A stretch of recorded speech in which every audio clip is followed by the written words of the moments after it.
Hello, good evening everyone. कैसे हैं आप सभी? नमस्कार। तो हम तैयारी कर रहे थे बीपीएस एग्जामिनेशन की। बीपीएस का 17th पेपर जो है आपका बहुत जल्दी होने वाला है। इसके लिए जीएस 1 और जीएस 2 इसकी तैयारी भी हम लोगों को करनी होगी। पहले इस बात को समझिएगा कि इसके जो प्रीलिम्स के पेपर हैं उसके लिए जो आपने एमसीक्यू करना है वो तो ऑलरेडी पेपर स्टार्ट हो चुका है, उसकी आप प्रैक्टिस करते रहना। और बहुत मेहनत करनी है, बहुत ज्यादा मेहनत करनी है। टाइम सिर्फ और सिर्फ पढ़ाई में दीजिए, आलतू फालतू किसी बात में टाइम बिल्कुल स्पेंड मत कीजिए, ठीक है? फटाफट से स्टार्ट करते हैं। आज मैं आपके साथ डिस्कस करने वाली हूँ कि हम जीएस की तैयारी कैसे करेंगे। बहुत आ, ये बिल्कुल भी अगर कोई कहता है कि देखो बहुत आसान है, बहुत जल्दी आप लोग कर लोगे, तो बिल्कुल भी नहीं है, आसान नहीं है। लेकिन कहते हैं ना कि मेहनत रंग जरूर लेकर आती है। तो बस यही यहाँ पर आप लोग को फॉलो करना है। आपको क्लासेस पूरे मन से करनी है, उसके नोट्स खुद से बनाने हैं, नोट्स पढ़ने भी है। और अगर आपको पीडीएफ चाहिए होगा तो कमेंट सेक्शन में आप लिखेंगे, तो मैं पीडीएफ भी आपके साथ शेयर कर दूंगी, ठीक है? तो चलो फटाफट से स्टार्ट करते हैं आज की क्लास, जिसमें हम डिस्कस करने वाले हैं कि पैटर्न कैसा रहने वाला है, कौन से क्वेश्चन है जो बार बार रिपीट होते हैं, ठीक है? क्या क्या जो हो सकता है पार्ट हम लोग पहले करें, ताकि हमारी जो बढ़त है नंबर की वो ज्यादा से ज्यादा हो सके, हम ज्यादा से ज्यादा क्रमांक जो है इस परीक्षा में ले सके, ठीक है? तो चलो स्टार्ट करते हैं आज की क्लास। परीक्षा में कमी सिर्फ ये नहीं रहती कि हमारे इतने हमने तैयारी की थी और वो क्वेश्चन नहीं आए। तैयारी रहती है कि हम मेहनत भी करें और स्मार्ट वे से भी करें। अगर हम पहले के जितने पेपर उठा के देखते हैं तो उनमें कई ऐसे रिपीट चीजें होती हैं जो बार बार आती हैं, ठीक है? क्वेश्चंस के पैटर्न कई बार रिपीट हो जाते हैं, कई बार क्वेश्चन भी उठा के रिपीट कर दिया जाता है या उससे जुड़े हुए मुद्दे, ठीक है? तो आज की क्लास में मैं आपके साथ बस यही सारे डिस्कस करने वाली हूँ कि कौन कौन से टॉपिक हैं जिन्हें आपको बहुत धैर्य से और कंप्लीट पढ़ के ही जाना होगा, या यूं कह लो कि एकदम घोट के पी जाना होगा, ठीक है? तो वो कौन कौन सी चीजें हैं, चलिए देखें।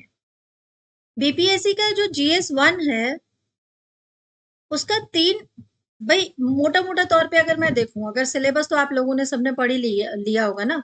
हमें हिस्ट्री, करंट अफेयर्स और स्टैटिक्स जो होते हैं हमारे, ठीक है, उस पर ध्यान देना होता है। यानी मैथ्स हो गया, कैलकुलेशन हो गया, उस पर ध्यान देना होता है।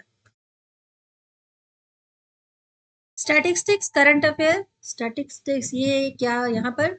अच्छा, थोड़ा सा स्पेलिंग मिस्टेक हो गया है यहाँ पर टाइपिंग में, बट कोई बात नहीं, इसको यहीं से करेक्ट करना पड़ेगा, नहीं तो इतना लंबा टाइम कौन लगाए। टाइम ही तो वेस्ट नहीं करना है, जो इम्पोर्टेंट है वो समय ही तो है, वही तो बचाना है, ठीक है?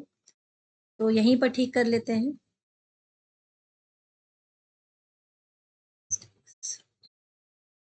पढ़ाते पढ़ाते एकदम जो टाइम दिमाग है वो इसी तरफ चला गया है, ठीक है? चलिए, अब यहाँ पर हम समझते हैं कि कैसे कैसे आपको पहले क्या क्या कवर करना होगा। हिस्ट्री, करंट अफेयर, स्टैटिक्स है। हमें सिलेबस सबका बिल्कुल पहले ही आप लोग पढ़ चुके होंगे। स्टैटिक्स में क्या हो गया कि कैलकुलेशन आपकी जितनी भी है, डाटा इंटरप्रेट करना होगा, टेबल दिया जाएगा, ठीक है? टेबल दिया जाएगा तो आपको एनालिसिस करना है, ठीक है? डाटा देखना है। और यकीन मानिए इतना टफ नहीं होता, आसान होता है। आपको तो साथ साथ में कैलकुलेटर ले जाना भी अलाउ होता है ना? आप अपने साथ में कैलकुलेटर ले जा सकते हैं, ठीक है? अगर आपकी कैलकुलेशन सही है, अगर अगर कोई मुझसे कहे कि जिसको मैडम मैथ्स नहीं आती तो वो क्या नहीं कर पाएगा, तो अगर आपकी कैलकुलेशन सही है तो आप बिल्कुल कर सकते हैं, ये वाला पोर्शन कर सकते हैं। करना क्या होगा, कुछ फार्मूलेस हैं। अगर आप पी वाई क्यू करेंगे, जो कि मैं आपके साथ करवा ही रही हूँ, कुछ फार्मूलाज हैं, उनको आपको एकदम घोल लो, दिमाग में एकदम छाप लो, मैं फिलहाल तो यही कहूंगी। और ये सारे वर्ड्स इसलिए यूज करने पड़ते हैं कि मोस्टली स्टूडेंट्स जो हैं इन वर्ड्स को ज्यादातर याद रखते हैं, तो आपको ये फार्मूलाज अच्छे से याद रहने हैं।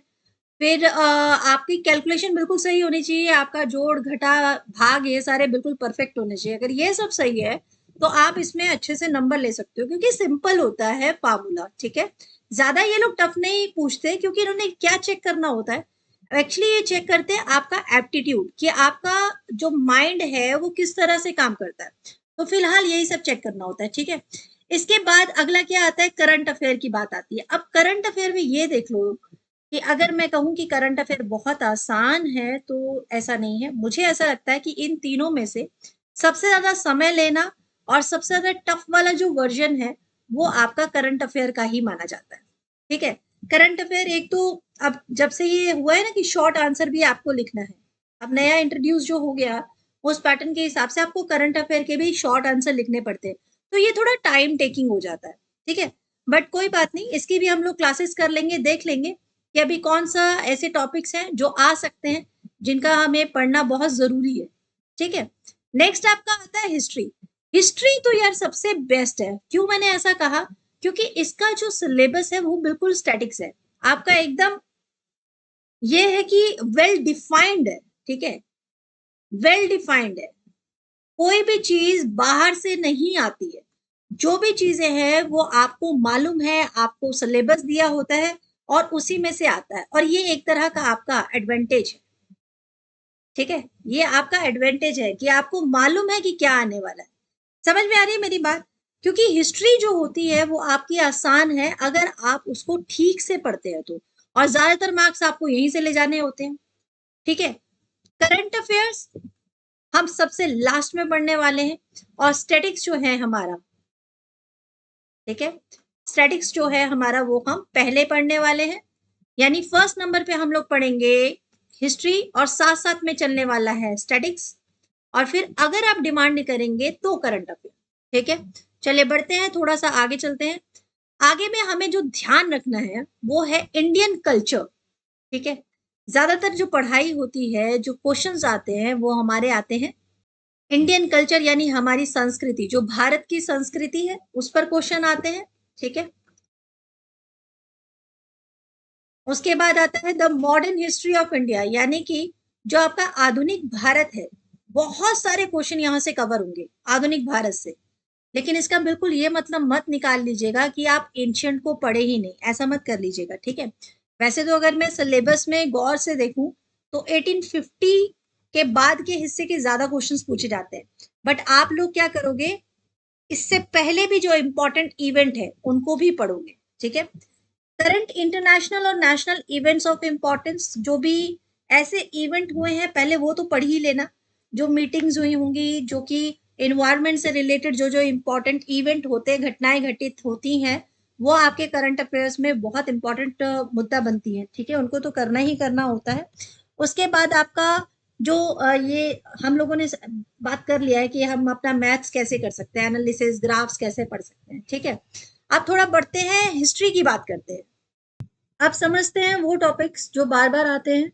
ठीक है, मतलब आपको पर्टिकुलर किनको पहले पढ़ना है, मैं बिल्कुल ये नहीं कह रही हूँ कि आपको सिर्फ ये पढ़ना है, पर ये मैं जरूर कह रही हूँ कि आप इन्हें पहले समझिएगा कि किस चीज पर बार बार क्वेश्चन आते हैं। अर्ली नेशनलिस्ट जो होते हैं आपके, यानी कि प्रारंभिक जो राष्ट्रवादी है। ठीक है, राष्ट्रवादी यानी कि आपका जब कांग्रेस का गठन होता है। ठीक है, कांग्रेस का गठन कब हुआ था? 1885 में हुआ था, जिसके बारे में हमें पढ़ना ही पढ़ना है। इसके पीछे कौन थे, कौन ऑर्गेनाइज हुआ, ये वो सब ये तो हम पढ़ ही लेंगे। लेकिन यहाँ पर दो अलग अलग परिकल्पनाएं हैं, एक तो है जो आपके एसर्टिव है, एक है एक्सट्रीमिस्ट है। ठीक है, यानी नरम दल गरम दल, दो अलग अलग विभाजन हो जाएगा एक टाइम के बाद। तो ये सारी चीजें डिस्कस करेंगे। भारतीय राष्ट्रीय कांग्रेस का गठन कब होगा, प्रारंभिक इसके नेता कौन कौन से हैं, प्रारंभिक नेता यानी जो फर्स्ट प्रेसिडेंट थे आपके, उनका नाम। ठीक है, फर्स्ट प्रेसिडेंट कौन थे, दादा भाई नौरोजी या डब्ल्यू सी बनर्जी? बहुत सारे बच्चे कंफ्यूजन में दादा भाई नौरोजी टिक कर देते हैं, बट नहीं, पहले डब्ल्यू सी बनर्जी थे। ठीक है, इसी तरह की कंफ्यूजन होती है जो हमारी परीक्षा में कहीं ना कहीं कुछ गड़बड़ हो जाती है। ठीक से पढ़िएगा। चरमपंथी चरण यानी कि आपके एक्सट्रीमिस्ट फेज में आपको स्वदेशी आंदोलन के बारे में पढ़ना है। कौन कौन से इंपॉर्टेंट लीडर थे, बाल गंगाधर तिलक, बिपिन चंद्र पाल और लाला लाजपत राय। उसके बाद होम रूल मूवमेंट के बारे में आप पढ़ेंगे, यहां पर भी कंफ्यूजन क्रिएट होती है। क्यों? एक तो एनी बेसेंट का है, ठीक है, एनी बेसेंट का है, और एक हमारे बाल गंगाधर तिलक जी का है। अब जो एनी बेसेंट जी हैं और जो बाल गंगाधर तिलक हैं, इन दोनों के डेट जो है थोड़ी आगे पीछे, आपको अच्छे से याद रखना है कि इनके बारे में पूछा जा रहा है। ठीक है, होम रूल से रिलेट करते हुए और कौन से लीडर्स हैं, एक बार ये जरूर देख लीजिएगा। ठीक है, उसके बाद गांधीवादी युग यानी गांधीयन ईरा बहुत इंपॉर्टेंट है। अब यहाँ पर जब मैं गांधीवादी युग की बात कर रही हूँ तो एक बात आपको ध्यान देनी है। क्या ध्यान देनी है आपको? कि कुछ थिंकर्स के बारे में आपको पढ़ना है जो चिंतक हैं, ठीक है। ऐसे 4-5 जो चिंतक हैं उनके बारे में तो आपको कंफर्म पढ़ना है, जिनके बारे में रिपीट क्वेश्चन आता है। जैसे गांधी जी के बारे में आता है, ठीक है, गांधी जी, फिर आपके नेहरू जी के बारे में, फिर आपके टैगोर जी के बारे में, बी आर अम्बेडकर जी के बारे में क्वेश्चन बार बार आता है, ठीक है। सबसे ज्यादा रिपीट क्वेश्चन होता है गांधी जी और टैगोर के बीच में जो थोड़ा सा मतभेद है कुछ चीजों को लेकर, ये आपसे पूछा जाता है। फिर डॉक्टर जो लोहिया है उनके बारे में भी पूछा जा रहा है आजकल। अब यहाँ पर ये चिंतक के बारे में आपको पढ़ने के लिए ना सबसे इजी रहेगा स्पेक्ट्रम। बहुत एकदम पतली सी किताब आएगी, उसमें इन सब के बारे में लिखा होगा। आप लोग एकदम स्टोरी की तरह पढ़ना और एकदम उसको ऐसे एकदम अपने मन में उतार देना, बस आपका काम हो जाएगा, आप आराम से आंसर लिख दोगे। अब गांधीवादी जो युग है उसमें आपको कुछ इंपॉर्टेंट जो रिवॉल्ट होते हैं, कुछ इंपॉर्टेंट जो आंदोलन होते हैं, जैसे चंपारण सत्याग्रह हुआ, ठीक है। मैं इसको पहले इरेज कर देती हूँ। जो जो लिखवा रही हूँ वो आप लोग आई थिंक नोट कर रहे होंगे, अगर आप इंपॉर्टेंट समझ रहे होंगे अपनी परीक्षा को तो। चंपारण सत्याग्रह 1917, खेड़ा सत्याग्रह 1918 और असहयोग आंदोलन। इसके बीच में एक और आंदोलन हुआ है, उसको भी आप याद रखिएगा, ठीक है। अहमदाबाद का आंदोलन हुआ था, अहमदाबाद, वो भी आप याद रखेंगे। 3 आंदोलन थे जिसकी शुरुआत गांधी जी के द्वारा हुई है और गांधी जी इन्हीं आंदोलनों में से किसी एक आंदोलन की वजह से पहले बहुत ज्यादा प्रशंसा में आ गए, बहुत ज्यादा हाईलाइट हो गया था उनका नाम। तो वो कौन सा सत्याग्रह था? चंपारण था, ठीक है। इसके बारे में डिटेल आप पढ़ेंगे और पढ़ेंगे चंपारण सत्याग्रह में इनको जो साथ साथ इनके लीडर थे वो कौन कौन से थे, ठीक है। इनको लेने कौन गया था, कुछ ऐसे इंपॉर्टेंट पॉइंट्स हैं जो आपको मिस नहीं करने हैं। समझ में आ रही है बातें? ठीक है। फिर सविनय अवज्ञा आंदोलन आपको पढ़ना है, यानी सिविल डिसोबीडियंस और नॉन डिसोबीडियंस। इन दोनों में भी कंफ्यूजन कई बार होता है। दांडी यात्रा जैसे ही आपको आएगा उसी समय समझ लीजिएगा सविनय अवज्ञा आंदोलन है, भारत छोड़ो आंदोलन। ये जो चीजें हैं आपको अच्छे से पढ़नी है। इसी बीच में आपका आ सकता है जो दांडी मार्च जो है वो क्यों भंग कर दिया गया था, ठीक है। ऐसे युग आंदोलन तो क्यों भंग कर दिया गया था, फिर दांडी मार्च जो हुआ था उसमें कितने डेलीगेट्स थे। तो ये सारी जो चीजें हैं इंपॉर्टेंट है, आपको डिस्कस करनी है। क्रांतिकारी गतिविधियां यानी कि रेवोल्यूशनरी एक्टिविटी में काकुड़ी षड्यंत्र रिपीट आया है, भगत सिंह जी के बारे में भी आया हुआ है। और चिट्टागोंग जो है रिपीट तो नहीं आया है, फिर भी ये क्वेश्चन एक बार पढ़ लीजिएगा, ठीक है। ये घटनाएं हैं जो कि इंपॉर्टेंट घटनाएं हैं। यस, की एक्ट्स एंड रिफॉर्म्स, ये रिफॉर्म्स जो है ये एक आध रिफॉर्म नहीं है, ये रिफॉर्म्स बहुत सारे हैं, मैं आपको दे देती हूँ जो आपको पढ़ने हैं। इन सब एक्ट को अच्छे से समझना है आपको। रेगुलेटिंग एक्ट आपका 1773 में जो आया था उसके टर्म्स कंडीशन क्या थे। उसके बाद पिट्स इंडिया एक्ट ऑफ 1784, जितने ये एक्ट हैं इनको आप शॉर्टकट में भी पढ़ सकते हैं, बहुत इजी तरीका है। आप इन सबको जब पढ़ना स्टार्ट करेंगे आप ये पॉइंट्स बना बना के कीजिएगा, ठीक है। एक एक दो दो पॉइंट आएंगे, ऐसे करके बुलेट्स में दो दो पॉइंट लिखे जाएंगे कि क्या इसमें चेंजेस हुए थे, क्या इंपॉर्टेंट था, ठीक है। 84 है, 1813 है, 1833 बहुत इंपॉर्टेंट है पढ़ने के लिए, आपको ये करना ही करना है। एक आपको 1909 ये बहुत इंपॉर्टेंट है, और 1935 ये आपको एकदम बहुत अच्छे से आपको करने हैं, ठीक है। और गवर्नमेंट ऑफ इंडिया एक्ट कौन सा है? ये वही एक्ट है जिसके हिसाब से 1857 में जब रिवॉल्ट हुआ था, जब वो खत्म होता है तो उसके बाद ब्रिटिश ईस्ट इंडिया कंपनी का रूल हटाकर विक्टोरिया यानी क्वीन, ब्रिटिश क्राउन जो है डायरेक्ट रूल करने लगता है भारत पे। तो तब जो अधिनियम आया था वो इंडिया एक्ट 1858 आया था। क्या क्या चीजें इससे रिलेट पढ़नी है वो आप देख लीजिएगा, ठीक है। अब डिस्कस करते हैं कुछ ऐसे जो रिवॉल्ट हैं, ठीक है, जो आते हैं बार बार, उसको भी एक बार देख लेते हैं। वैसे तो 1858 पर 68th पेपर में लास्ट तक मतलब क्वेश्चन पूछे गए हैं, वैसे ये हमेशा रिपीट होता था, लेकिन लास्ट ईयर नहीं आया है, बट उससे पहले तक ये पूछा गया है 1857 रिवॉल्ट, ठीक है। क्या कारण थे, कौन कौन से इंपॉर्टेंट लीडर्स थे, कौन से इंपॉर्टेंट प्लेसेस थे।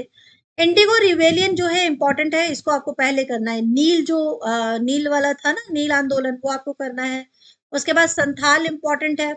फिर सन्यासी इंपॉर्टेंट है, ये आपको करना है, मुंडा, ठीक है, और बारदौली और Indian quit India movement, Bharat छोड़ो आंदोलन। इन सारे जितने भी आंदोलन में से आपको इंपॉर्टेंट लीडर्स कौन से हैं, नेता, ठीक है, और कॉन्सिक्वेंसेस क्या थे, मेन कारण क्या थे, ठीक है, कॉजेस क्या क्या हुए हैं इन रिवॉल्ट के, और कॉन्सिक्वेंसेस क्या रहे हैं, यानी कि उसके बाद आफ्टर मैथ्स जो थे, आफ्टर मैथ्स क्या हुए, ये पढ़ना होगा। तो ये सब आप पढ़ लेंगे तो आपके रिवॉल्ट वाला जो हिस्सा है वो कंप्लीट हो जाएगा। ठीक है, समझ में आ गई बातें। अच्छा, जब आप एक्ट्स पढ़ोगे ना तो कुछ कुछ उसी समय के जो इंपॉर्टेंट इवेंट थे, जैसे 1909 वाला जो आप पढ़ोगे, 1909 वाला जो एक्ट मैंने आपको अभी डिस्कस किया था, उसी समय आप देखोगे मुस्लिम लीग की स्थापना हुई है। ठीक है, वो भी अभी हम डिस्कस करेंगे वो सारी चीजें भी। उसके अलावा ये वाले जो रिलीजियस रिफॉर्म्स है, धार्मिक सुधार आंदोलन, ठीक है, जो धार्मिक सुधार मूवमेंट हुए थे उस समय, वो सारे इंपॉर्टेंट है, जिस पर क्वेश्चंस बार बार आते हैं। क्या ज्यादातर, सबसे पहले क्या करना है आपको, ब्रह्म समाज, आर्य समाज, ठीक है, फिर आपको थियोसॉफिकल सोसाइटी, अलीगढ़ मूवमेंट, और आपको देवबंद मूवमेंट, ठीक है, ये सबसे पहले पढ़ना है। क्योंकि मेनली क्या होता है कि बीपीएससी का पेपर है तो बिहार गवर्नमेंट के ऊपर ज्यादा है, मतलब बिहार पर ज्यादा आएगा, जो बिहार की संस्कृति, बिहार के इतिहास से जो जो आंदोलन जुड़े हुए हैं वो सबसे ज्यादा पूछे जाते हैं। ठीक है, तो आर्य समाज, ब्रह्मो समाज, तो कुछ ऐसे मुद्दे हैं जो कि सभी पूरे देश में फैले हुए हैं। मुद्दे इन द सेंस, धार्मिक सुधार आंदोलन में सबसे पहले जो मूवमेंट थे इंपॉर्टेंट, उनको ब्रह्मो समाज और आर्य समाज, तो इससे इन्होंने उन सारी कुरीतियों के अलावा और भी ऐसे चेंजेस किए थे, जैसे एजुकेशन में चेंजेस करवाए थे, तो वो पूरा इंडिया पे ही प्रभाव पड़ा था, वो किसी एक ही स्टेट पे प्रभाव नहीं पड़ा था। इसलिए ब्रह्मो समाज पढ़ना है, आर्य समाज आपको पढ़ना है, देवबंद मूवमेंट आपको पढ़ना है, अलीगढ़ मूवमेंट और थियोसॉफिकल मूवमेंट जो सोसाइटी थी, इसके बारे में हम डिस्कस करेंगे। ठीक है, आप चिंता मत कीजिए, अगर आप चाहेंगे तो इन सब की पर्टिकुलर क्लास भी मैं आपके साथ शेयर कर दूंगी। फिलहाल आपको, अगर आप खुद से भी पढ़ रहे हैं तो भी आप इन सब मुद्दों को लेकर ज्यादातर ध्यान दीजिएगा। ठीक है, आप देख लेते हैं, और लास्ट थोड़े कुछ मिनट रह गए हैं क्लास खत्म करने में। जी, की एक्ट्स एंड रिफॉर्म्स यानी प्रमुख अधिनियम और सुधार, इसके बारे में हमने बात कर ली है। उसमें हम जो चैम्सफोर्ड है 1919 और 1935 के, ये आपने पढ़ना है। 1935 का कई बार रिपीट होता है, इसके टर्म्स कंडीशन जरूर पढ़ लीजिएगा, कैसे लिखना है वो भी आ जाएगा। मुस्लिम लीग और पाकिस्तान की मांग, ठीक है, अखिल भारतीय मुस्लिम लीग का गठन 1906 में होता है, और 1909 का एक्ट आपको जरूर पढ़ना है, क्योंकि उसी से कनेक्शन आपका मुस्लिम लीग का भी आपको मिल जाएगा। ठीक है, इसके बाद आपको ये स्वतंत्रता की ओर, कैबिनेट मिशन, प्रत्यक्ष कार्य दिवस यानी कि डीएडी, डायरेक्ट एक्शन डे जो हुआ था वो, और इंडियन इंडिपेंडेंस एक्ट, इन सब के बारे में पढ़ लेना है।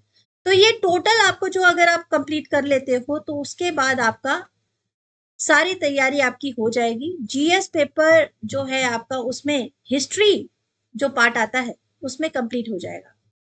तो आज की क्लास में इतना ही। आई होप आप लोगों को क्लास पसंद आई होगी। अगर क्लास पसंद आए तो लाइक कीजिएगा और सब्सक्राइब कीजिएगा। कमेंट करके जरूर बताइएगा कि आप लोगों की तैयारी कैसी चल रही है, कौन से ऐसे टॉपिक हैं जहां आपको मुश्किल आ रही है, क्योंकि PYQ तो हम लोग कर ही रहे हैं, इसके साथ साथ में जो नए तरह के क्वेश्चन आ सकते हैं वो भी मैं आपके साथ जल्दी ही शेयर करने वाली हूँ। तो थैंक यू सो मच, तैयारी अपनी मजबूत रखिए, और आप सभी को शुभकामनाएं, आपकी परीक्षा जरूर अच्छे से जाएगी।